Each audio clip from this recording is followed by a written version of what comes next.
Híjole, este texto Sueño y ocultismo a mí me resulta fascinante por muchas cosas. Me resulta fascinante en principio porque, primero por la honestidad de Freud, por su capacidad de escucha y por el valor de poner en entredicho sus propias posiciones, ¿no? Creo que eso es, y que al mismo tiempo no cede. Hay un pasaje en Pulsiones y Destinos de Pulsión donde dice, no se puede ceder en la palabra, porque si uno comienza cediendo en la palabra, termina cediendo en la cosa. Y eso Freud, toda su trayectoria fue así, fue reacio con cada palabra, ¿no? Fue así súper consistente, súper preciso, eh, obsesivo con el uso de las palabras, ¿no? Y creo que eso es una marca que Freud deja en los analistas, ¿no? Uno no puede soltar ni escuchar cualquier palabra así nomás, ¿no? Sin hacer una corrección, sin hacer todo un prolegómeno, sin desdecirse, etcétera, ¿no? Pero siempre es un cuidado obsesivo por lo que uno dice, ya no se diga lo que uno llega a escribir, ¿no? Pero con todo y eso, con todo que Freud no cede en esta lógica, en la lógica de la palabra, termina reconociendo o termina siendo capaz de poner en cuestión ciertos preceptos del psicoanálisis. Ciertos preceptos, digamos, bastante, bastante estoicos del psicoanálisis, ya epicúreos del psicoanálisis, ¿no? Básicamente esas presunciones griegas a propósito de que si hay algo después de la vida, es peor que esto, ¿no? O sea, si hay vida después, si hay vida después de la muerte, es peor que esta. Entonces, mejor ni quererse meter allá, mejor ni pensarle, mejor nos enfocamos en esto, ¿no? En esto que sí tenemos. Otro precepto en Freud es justamente el ateísmo freudiano, ¿no? El ateísmo a partir del cual el ateísmo a partir del cual el psicoanálisis puede operar, ¿no? Y que le llevó a Freud muchísimo, muchísimo poderlo argumentar, sostener y desde su perspectiva demostrar. Y justamente la cuestión del ateísmo queda manifiesta con una majestuosidad terrible en Moisés y la religión monoteísta, ¿no? Donde pues, Dios queda reducido al fantasma del Padre, ¿no? Y queda reducido justamente como a y la religión queda reducida a la tendencia humana a buscar algo mayor, a partir de lo cual pueda abstraerse de su propia responsabilidad, ¿no? Esos son preceptos fundamentales que tienen que ver también con la imposibilidad de la fe. Esto es, si yo tengo fe, no puedo ser analista, ¿no? Desde Freud, cambia la cosa en Lacan. Lacan, por su formación jesuita, va a tener, y por su formación filosófica también, va a ser mucho más abierto ahí. Freud se dice, y eso se dice, ¿no? Que Freud también tenía una formación religiosa, pero que nunca se dio ante ella. Y que nunca además reconoció públicamente. Se dice, y no se dice en los textos psicoanalíticos, que el abuelo de Freud era un rabino. No solamente rabino, sino que era un rabino cabalista, ¿no? Y que desde allí Freud recibió alguna formación, ¿no? O alguna herencia, ¿no? en esa lógica. Formación, digo, no tanto formación, ¿no? Si Freud tuvo contacto con su abuelo o no tuvo contacto con su abuelo, ¿no? Sí habla de una cierta tradición. Ahí Freud pensaba que su papá era su abuelo y que su hermano mayor era su papá, ¿no? Entonces, de ahí ubicamos todo del revoltijo que Freud trajo siempre desde ahí, ¿no? Pero lo que va planteando en este texto es una apertura a poder escuchar científicamente cuestiones del orden de lo mistérico, no pretendiendo establecer una técnica mistérica, sino pretendiendo la posibilidad de explicarlo, ¿no? Y eso me parece una posición científica importante. Esto es, el hecho de que algo no tenga explicación ahorita, no quiere que no pueda tenerla, ¿no? Y lo que está de fondo acá, el gran tema, es la cuestión de la telepatía. Esto es la transmisión sin cables, digamos, ¿no? De la comunicación sin cables de un pensamiento a otro, de una psique a otra.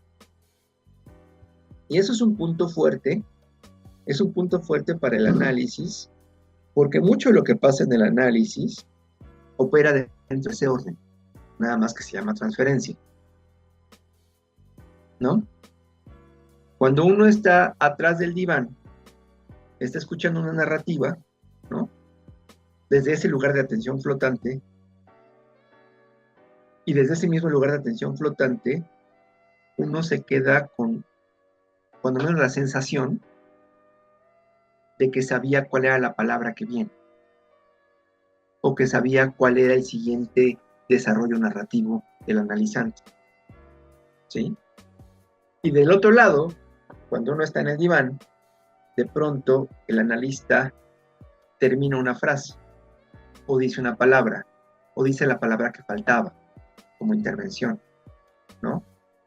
Pero no dice la palabra que faltaba, dice la palabra precisa que faltaba, ¿no? Casi como si esa palabra hubiera sido robada de la punta de la lengua, ¿no? Son experiencias de las que se habla poco también, porque en esta lógica muy universitaria de darle al psicoanálisis una validación científica, pensando que la ciencia sigue siendo la ciencia del siglo XIX, sin entender que estamos en un momento completamente distinto de la ciencia incluso, ¿no? Se habla poco porque desprestigia, porque, ¿no?, se convierte, y Freud siempre trató de evitarlo, de convertir el psicoanálisis en una suerte de prestidigitación, ¿no?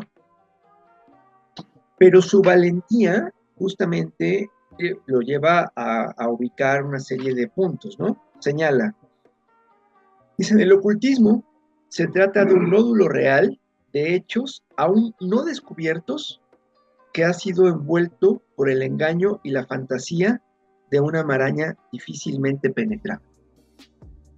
Yo nunca me he encontrado una definición tan precisa del ocultismo, ¿no? Repito, el ocultismo se trata de un nódulo real de hechos, ojo, de un nódulo real de hechos no descubiertos, aún no descubiertos, que ha sido envuelto por el engaño y la fantasía de una maraña difícilmente penetrable. El problema de Freud no está o no opera con respecto a ese nódulo real de hechos aún no descubiertos, sino su afrenta radica justamente contra el engaño y la fantasía, ¿no?, que enmarañan y hacen eso impenetrable, ¿sí? Pero así, desde este balacito que queda aquí como que casi ni se lee, ¿no?, queda explícita la posición de Freud con respecto al ocultismo.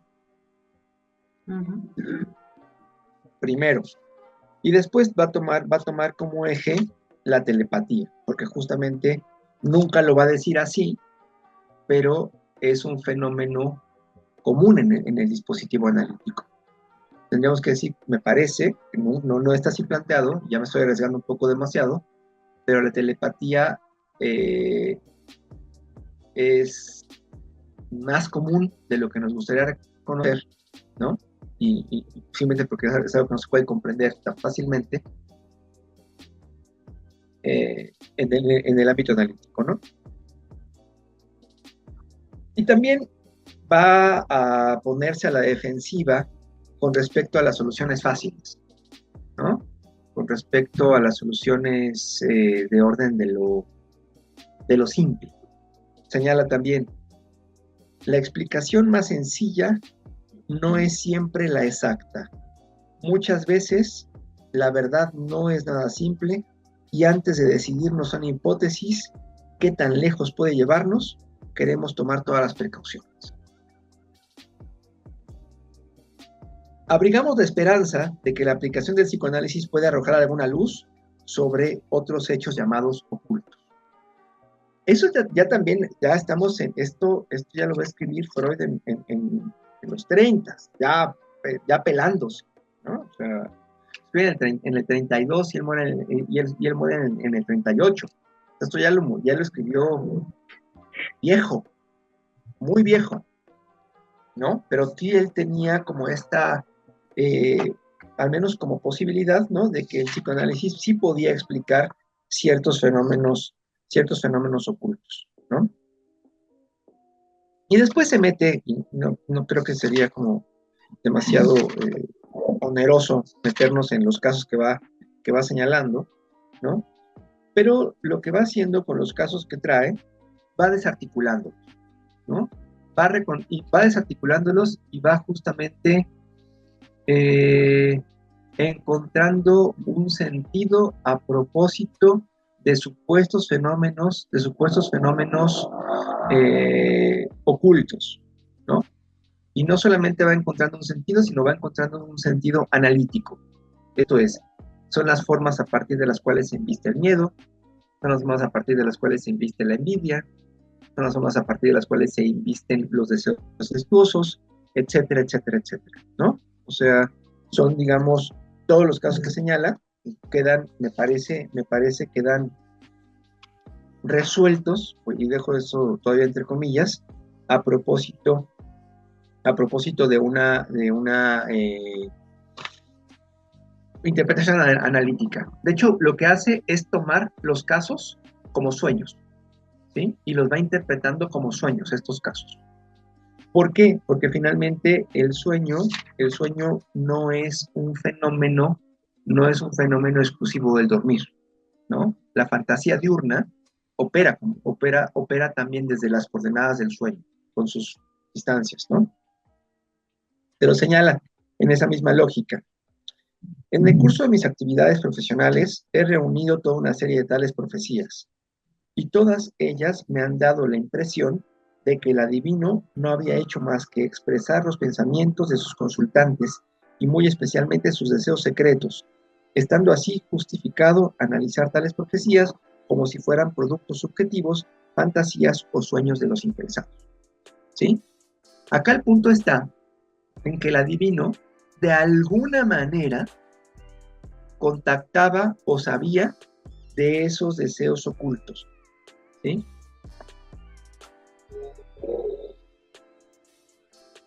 Y eso finalmente creo que es lo importante. ¿Por qué y de qué manera?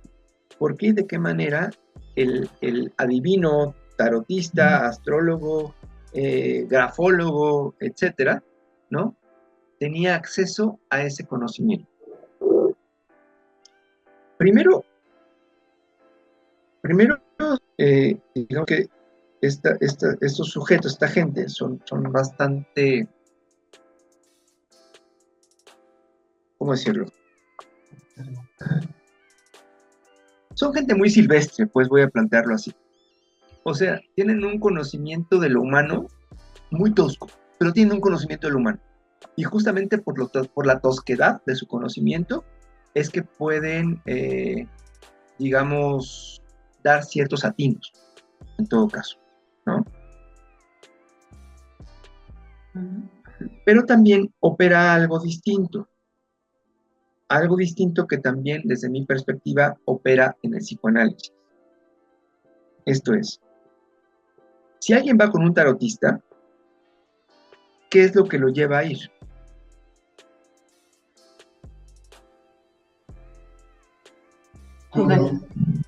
Su deseo de descubrir algo, entenderse a sí mismo. No sé. Ajá. Yo pienso que es algo muy similar a lo que lo lleva a una necesidad de saber algo, de dar una explicación. ¿Qué crees que es el lugar donde vas a encontrarlo? Exacto, y con esa angustia de ¿qué es lo que viene? ¿No? ¿Qué le va a pasar a mi familiar? ¿Cómo me va a ir este año? Esas cosas. Pensamiento Claro, mágico, quizá, un claro. poco. Y el pensamiento mágico también nos atraviesa, Ujú, ¿no? claro. Entonces, finalmente, lo que opera y la efectividad a propósito de los adivinos y todo este otro zoológico, porque yo me refiero justamente al mundo sí como el zoológico sí, pero este es otro zoológico, ¿no? Eh,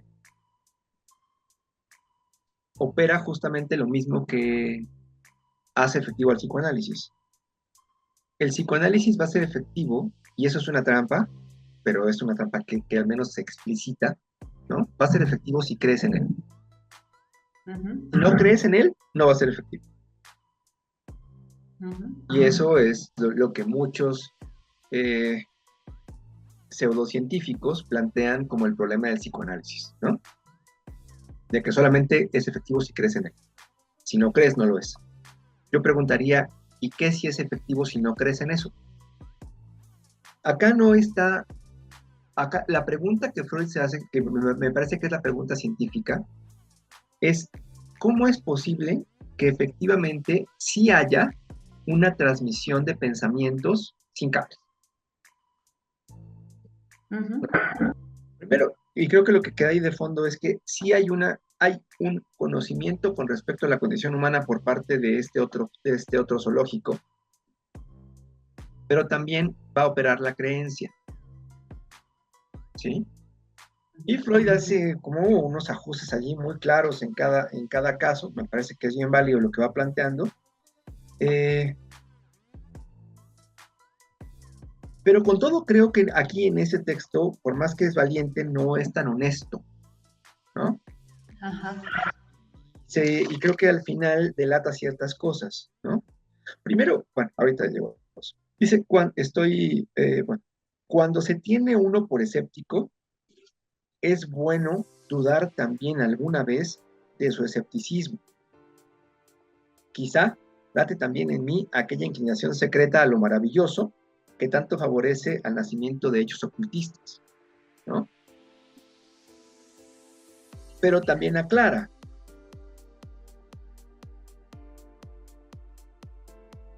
dice, habla de sí mismo. En el caso corriente de que un hombre que ha trabajado honradamente como investigador de ciencias naturales durante toda su vida, al llegar a viejo, la debilitación mental le hace piadoso y crédulo, sé que esa es una serie, sé que en esta serie pueden incluirse muchos grandes nombres, pero no justamente el mío. Por lo menos no me he hecho piadoso y creo que tampoco crédulo. Solo que cuando uno se ha doblegado toda la vida para evitar el doloroso choque con los hechos, se conserva también en la vejez el pliegue que le hace doblegarse ante nuevos hechos. Preferiría seguramente que se mantuviera fiel a un moderado deidismo y no me mostrase implacable en la repulsa a todo lo oculto, pero soy incapaz de mendigar el favor de nadie y tengo que invitaros a acoger más favorablemente la posibilidad de la transmisión del pensamiento y con ella también la de la telepatía. Bien interesante esto, porque todo el texto se la pasa desarticulándolo, todo el texto se la pasa encontrándole un sentido lógico en lo realmente sucedido, ayudado, claro, por la interpretación analítica y por esta, digamos, lectura no humanista del psicoanálisis que tiene el psicoanálisis del ser humano, ¿no? Al no tener una lectura, al tener esta lectura no humanista, es que puede ver cosas, ¿no? Por ejemplo, los hermanos que se decían, ¿cómo es que no podemos casarnos? O este hombre del principio del texto que detestaba a la mujer con la que estaba, se había quedado muy prendado del anterior y luego se cruza a la hija con la mujer, etcétera. Bueno, todo eso, ¿no? Claro que lo ve desde el psicoanálisis, desde esta perspectiva no humanista, pero con todo eso al final no deja de reconocer estos puntos, y eso es bien interesante, ¿no? Y aparte aquí creo que este pasaje que voy a leer es de los puntos o ahí sí, de las partes más valientes que Freud describe, ¿no? Porque recordemos que justamente una discusión que tuvo con Jung fue a propósito justamente de la telepatía, ¿no? Jung estaba convencido sin problema, no solamente convencido, sino sin problema de la telepatía. Pero para Jung no era un problema que la telepatía existiera, era un hecho, ¿no? Y así tampoco se puede, hay que tener ese mínimo respeto, ¿no? No se puede caer en la credulidad en ese sentido. Es fácil, ¿no? Pero continúo. Dice, no debéis olvidar que solo he tratado aquí problemas en cuanto es posible aproximarse a ellos desde el psicoanálisis. Cuando hace ya más de 10 años surgieron por primera vez en mi campo visual, sentí también el miedo a una amenaza contra nuestra concepción científica del universo, la cual, si el ocultismo se probaba, tendría que ceder su puesto al espiritismo o a la mística, ¿no? Que es justamente esa frase que magistralmente Cronenberg recupera en un método peligroso. No podemos ceder ante el ocultismo. Literalmente, eso nunca está escrito en letra freudiana, pero está en las biografías de Jung y está en las cartas de Jung, ¿no? Señalando que Freud le dice eso regañando. No podemos ceder ante el ocultismo, ¿sí? Es a eso a lo que está haciendo referencia aquí. Hoy ya pienso de otro modo. Opino que no testimonia gran confianza en la ciencia no creerla capaz. Opino que no testimonia gran confianza en la ciencia no creerla capaz de acoger y elaborar lo que de las afirmaciones ocultistas puede demostrarse como verdadero. Y por lo que se refiere particularmente a la transmisión del pensamiento, parece favorecer precisamente la extensión del pensamiento científico. Sus adversarios dicen mecanicista a lo espiritual, tan difícilmente aprehensible. El proceso telepático consistiría en que un acto psíquico de una persona estimula a la otra del mismo acto psíquico. Lo que entre ambos actos anímicos existe puede ser muy bien un proceso físico en el cual se transforma lo psíquico en un extremo y que en el otro extremo vuelve a transformarse en lo psíquico. Lo que está haciendo acá es teoría. Esto es teoría, ¿sí? Es la misma teoría, bueno, no la misma teoría obviamente, o sea, me refiero, es tan teoría como aquello que le permitió a Freud, teóricamente, dibujar una neurona antes de su verificación física. Creo que eso a Freud es uno de los momentos más geniales en Freud, y es muy al principio. Es el Freud del que los psicoanalistas ni escriben, ni lo leen, ¿no? Es el Freud de proyecto de psicología para neurólogos. En ese texto, que a mí me parece honestamente esotérico y que me rebasa de múltiples formas, en ese texto Freud hace o descubre teóricamente la estructura de la neurona. Y después ese modelo teórico que Freud propone en la neurona va a ayudar a otros científicos después a verificarla físicamente, ¿no? Es lo mismo que se está planteando acá, ¿sí? Nada más que con un objeto distinto. Y con esta, digamos, verificación a la que nunca renuncia, de un positivismo, pero a mí me parece que en este momento ya no es un positivismo ingenuo, ¿no? Repito otra vez, el proceso telepático consistiría en que un acto psíquico de una persona estimula en otra el mismo acto psíquico. Lo que entre ambos actos anímicos existe puede ser muy bien un proceso físico en el cual se transforma lo psíquico en un extremo y que en el otro extremo vuelve a transformarse en lo psíquico, ¿sí? Cuando leí esto hace mucho tiempo, pero ahorita más me hizo pensar en una teoría chamánica, ¿no? Los chamanes, bueno, es que tengo que confesar, ese campo del chamanismo y el esoterismo y todo eso es otra de mis pasiones, ¿no? Entonces me he metido mucho y mucho tiempo y creo profundamente en ese campo también. Dicen los chamanes que lo que constituye al ser humano en un sentido estricto, dicen que en un sentido estricto somos como un huevo energético, ¿no? O sea, todos somos un huevo energético, o un campo de energía, vamos a decirlo así, un campo de energía. Y que lo que determina nuestra percepción del mundo es lo que bueno, en chamanismo mexicano se denomina el punto de encaje, ¿sí? En la nomenclatura chamánica es el tecpatl o el pedernal, ¿no? El pedernal queda inserto en ese huevo energético o en ese campo energético y ese tecpatl, ese pedernal que queda inserto, es lo que va a determinar la muerte. Morimos porque tenemos ese tecpatl inserto en el campo energético. Pero más que eso, lo que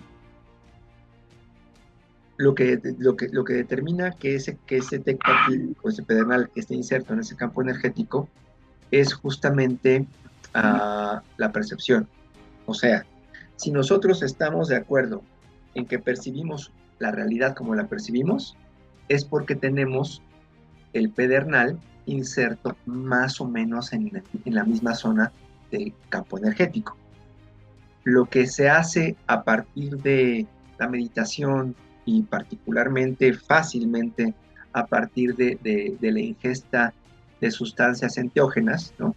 Alucinógenos, lo que se logra es que ese punto de encaje se mueva, ¿no?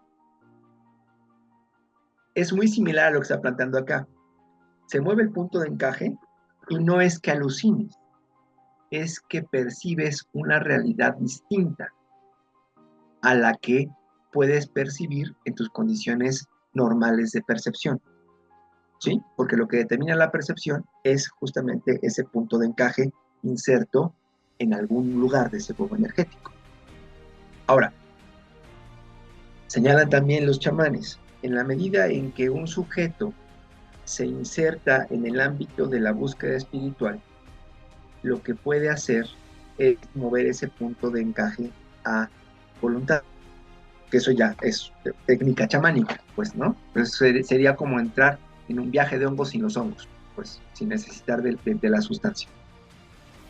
Pero, pues que cuando leí esta parte, justo me recordaba eso, ¿no? Porque los chamanes también lo están pensando como un fenómeno físico, ¿sí? O sea, perdón, que no lo veamos no significa que la energía no sea física, y eso hay que entenderlo. O sea, la energía es física y no la vemos.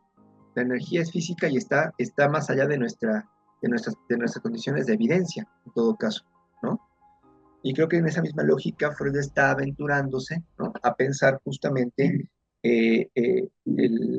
la telepatía, ¿no?, como un fenómeno físico también, ¿sí? Señala todavía, como para ya cerrar la tuerca aquí, quiero hacer constar que con la incorporación de lo inconsciente entre lo físico y lo hasta entonces llamado psíquico, el psicoanálisis nos ha preparado para la aceptación de procesos tales como la telepatía. Que es un texto raro, porque todo el tiempo está diciendo que no. Parece que aquí iniciaba un texto distinto que no escribió. ¿Sí? Como en los sueños, como en la interpretación de los sueños.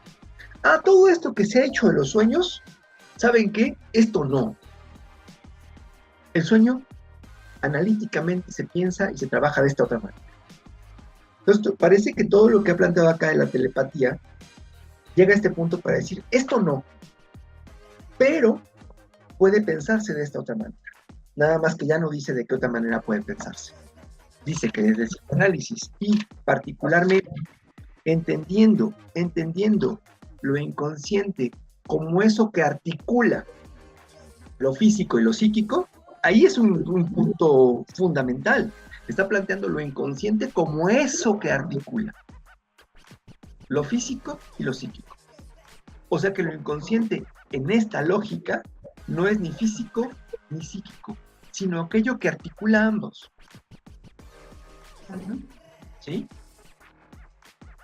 Que a partir de allí podría pensarse y podría trabajarse en un sentido científico, esto es psicoanalítico, lo relativo a los fenómenos ocultos o a los fenómenos todavía llamados ocultos.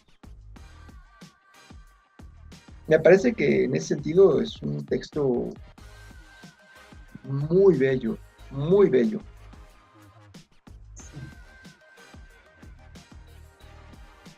Dice ya al final, llegamos a la sospecha de que no fue otro el medio original arcaico de inteligencia entre los individuos, medio que luego, en el curso de la evolución filogenética, se ha desplazado por el método mejor de la comunicación con ayuda de los signos recibidos por los órganos de los sentidos.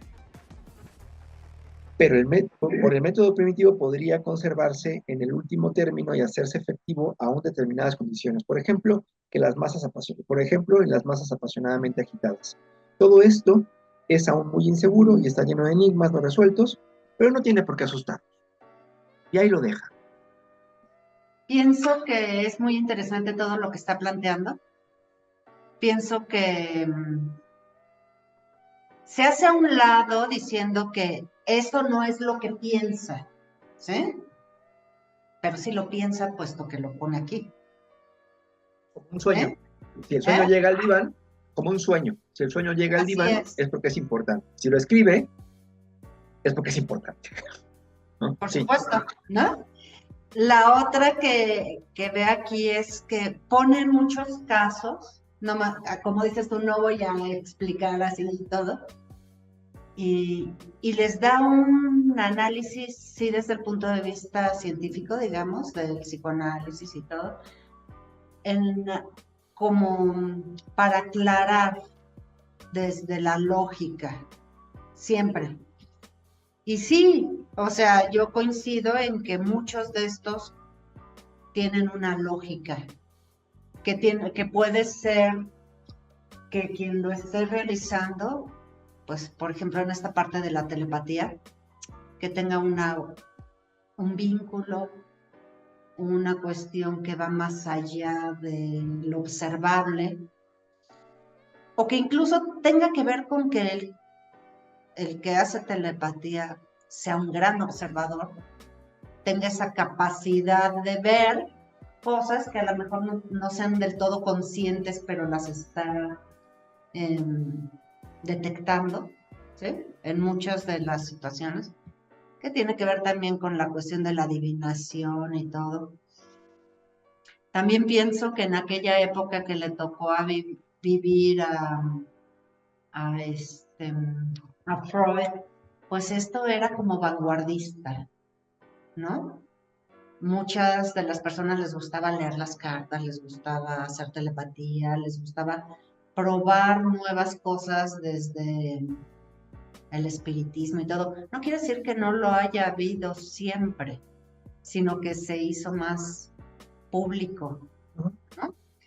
Y entonces, pues él como un científico joven en un inicio, pues era algo llamativo, que había que ir a explicar, ¿no?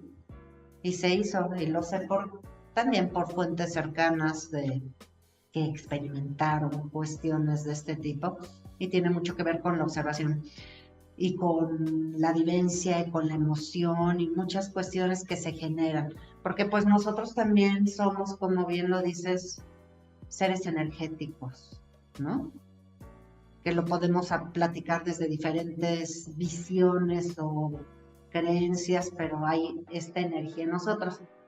Pero hay una parte que me llamó la atención, dice, de acuerdo, muchas veces, dice, la explicación más sencilla, esto es parte del texto, no es siempre la exacta, muchas veces la verdad no es nada simple y antes de decidirnos a una hipótesis, ¿qué tan lejos puede llevarnos? Queremos tomar todas las precauciones. O sea, él está explicando esto. Y en cierto sentido estoy de acuerdo, pero muchas veces la verdad es clara y sencilla también. Ya está, ¿sí? También nosotros la podemos hacer compleja y no es menosprecio de la racionalidad. Bueno, eso fue lo que yo escribí del hombre, sino también de aceptar con inocencia de niños lo evidente. Hay cosas que suceden y suceden y ahí están y las queremos negar y entonces también hay que tener esa apertura, digamos, ¿sí?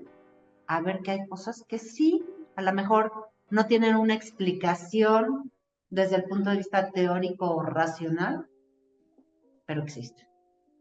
Y hace poco le decía yo a Felipe, deberíamos de hablar un tema más adelante. Por ahí estaba yo leyendo algunos textos y viendo algunos programas en YouTube que me llamaron la atención y donde estaban dando muchas referencias. Tengo que buscar las referencias, ¿sí? Pero hablaban del mundo de lo visible y lo invisible. Y ese es todo un tema, ¿eh? Porque sí hay cosas que a lo mejor Freud trató de explicar y lo hace como él puede, con las herramientas que él puede en su momento, pero también hay cosas que nos sobrepasan y que podrían explicarse también de una forma que ahora ya con otros adelantos, porque por ejemplo, esta parte de la telepatía y de la adivinación y todo, ya voy a empezar a alucinar con mi rollo, ¿verdad? Pero bueno, pues ahora han visto en todo lo que son neurociencias, cómo cuando la gente entra en oración, ¿sí? Su cerebro se ilumina en determinadas secciones. Todos lo saben, ¿no? Entonces dice uno, pues antes no era detectable y ahora puede ser que sí haya evidencias de algunas cuestiones de este tipo, ¿no? No sé qué piensen. Todo esto me llevó a pensar eso, ¿no? Bueno.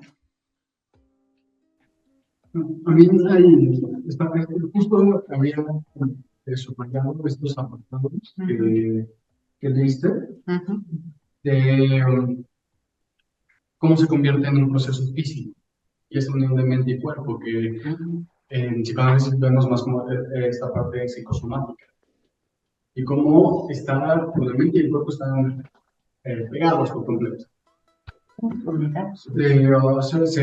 Se afectan mutuamente.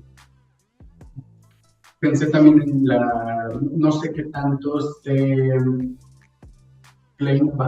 basada en este apartado en la identificación colectiva, esta capacidad de colocar procesos psíquicos o pensamientos, contenidos psíquicos en la mente de otra persona, en la mente del analista, en la mente del animal, en la mente del otro, y cómo se desarrolla esta identificación colectiva desde Klein, beyond la parte más comunicativa de una identificación proyectiva, más que depositarle este pensamiento intrusivo que le hace daño a la mamá y como todo esto, más como una comunicación, el tratar de darle una idea para que la mamá se lo digiera y se lo devuelva digerido al niño, a la criatura. ¿Y qué tanto se podría relacionar con la identificación proyectiva? ¿No? Hoy, bueno, en ese entonces también hablamos de empatía, de identificación proyectiva. Hoy está con todo el desarrollo también de las neuronas espejo. Siento que es ponerles nombres a un fenómeno que es igual. Vaya, uno no descalifica al otro. Y sí, o sea, en la práctica analítica suceden cosas extrañas. Una que le estaba un monje que era en línea. Estábamos conectados en línea. Y yo ahí tengo el reloj. Para no estar checando ni nada, ahí tengo el reloj. Listo. Y en específico fue una sesión profunda, digamos, vaya, densa. Contenido se sentía así densa. Y algo que me pareció muy curioso es que el reloj de la computadora que está conectada al internet, digital, por completo, todo, se atrasó. Se atrasó 20 minutos. Se atoró, la verdad. Esta sesión duró 20 minutos más de lo que hubiera tenido que durar. Y hasta hubo un momento donde como que ya la cosa se puso un poco menos densa y dije, no, y ya hasta le doy un segundo y saqué ya el celular para ver la hora y sí, en efecto habían pasado 20 minutos más. Y en el momento en el que lo vi todo, como que la computadora como que destapó la imagen y siguió y la hora se corrigió. ¿No? Ya corté la sesión y dije, bueno, y ya, pero desde que sucedió me ha parecido algo extraño. Jamás me ha sucedido con mi celular, ni con las computadoras, nada, porque son relojes que están finalmente conectados al internet. Y había señal, incluso si te va al internet, sigue. Pero ese día no, nunca me volvió a suceder. Tal vez simplemente pues, pasó algo ahí, no lo sé, ¿no? Pero luego voy en una sesión donde parecía que se requería más tiempo, por lo tanto, estas cosas luego suceden, ¿no? Por eso luego a veces yo empiezo a sonar tentador, ¿no? Sincronicidad y esto, ¿no? Que compartían mucho ese interés entre los dos, a diferencia de que por ejemplo caía en una cuestión como la que dicen que creencias sin problema, ¿no? Como, no, sin sentido, vámonos, ¿no? Como Gordon tocando. No, Freud se mantiene más escéptico y dice, ok, vamos a ver de qué se trata, ¿no? Y vamos a estudiar y vamos a irle tratarle de dar ni una respuesta, ni un sentido, ni un significado. Enclarecer un poco, echar un poquito de luz ahí. Y sí, me parece muy interesante. También lo que nos comparte Solarte desde el chamanismo. Sí, sí. No es algo que yo conozca, conozco otra parte religiosa, ¿no? Cómo continúan siendo fenómenos ocultos.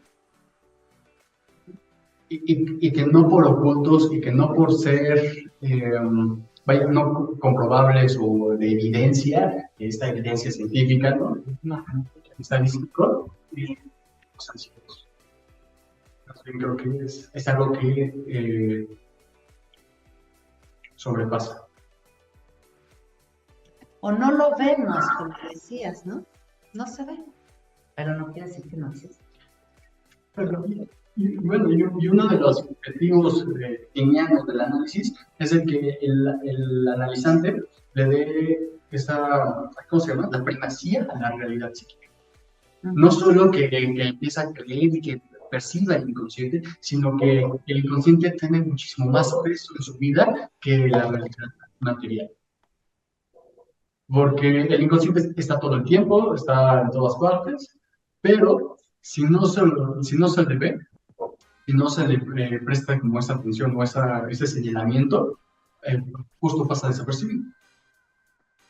Y Freud es genial, porque al final dice, todo esto es aún muy inseguro y está lleno de enigmas no resueltos, pero no tiene por qué asustarnos. O sea, dice, bueno, ahí está. No lo creo, porque él decía eso, ¿no? No lo creo, no lo acepto del todo, pero ahí está, ¿no? Y algo que me hizo pensar justamente esta parte, está justamente pensando en la experiencia, ¿no? O sea, ¿qué significa experimentar algo?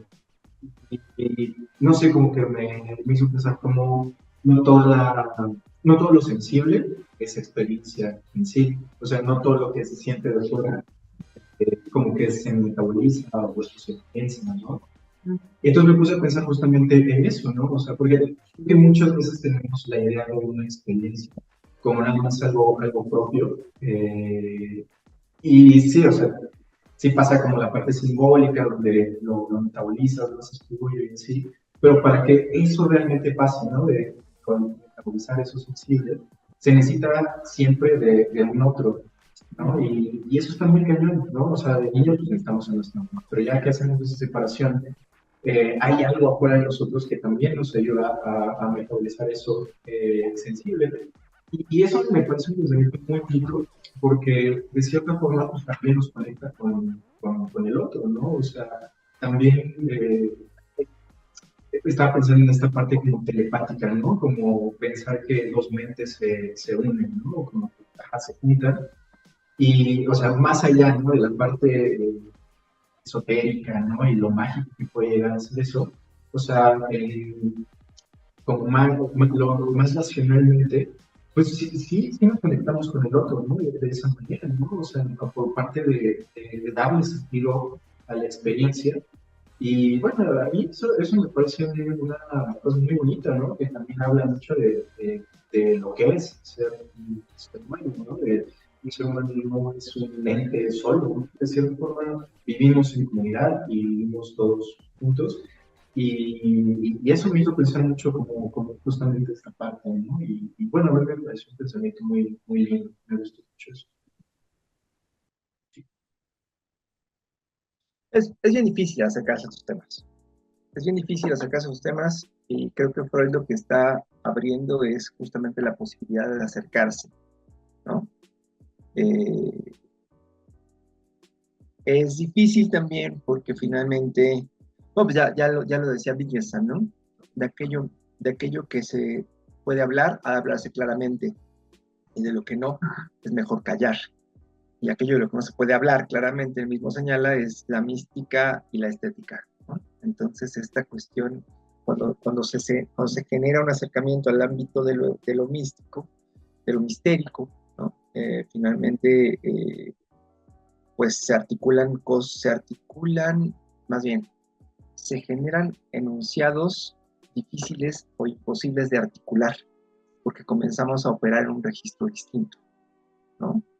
Pero sí esta idea de mantenerse abiertos, ¿no? Me parece fundamental y que a Freud le llevó pues 10 años pensarlo, ¿no? 10 años cambiar esa posición. No creo que, bueno, ya abusando del lenguaje, ¿no? Y del pensamiento mágico, no creo que Freud se arrepintiera de haber mandado a volar a Jung cuando Jung le proponía introducir elementos esotéricos al psicoanálisis. Claro que no, no creo que eso sea, ¿no? Pero más bien hay un pensamiento distinto. Antes tenía miedo de que eso, si fuera cierto, alterara nuestra concepción científica del universo. Ahora no, porque estaba mucho más seguro y porque tenía mucha más experiencia y porque tenía menos necesidad de dogmas. Y creo que justamente ahí está toda la invitación de Freud, ¿no? Tener menos necesidad de dogmas, pero solamente tienes menos necesidad de dogmas cuando tienes una formación sólida. Yo lo dejaría por ahí. Está muy interesante este texto.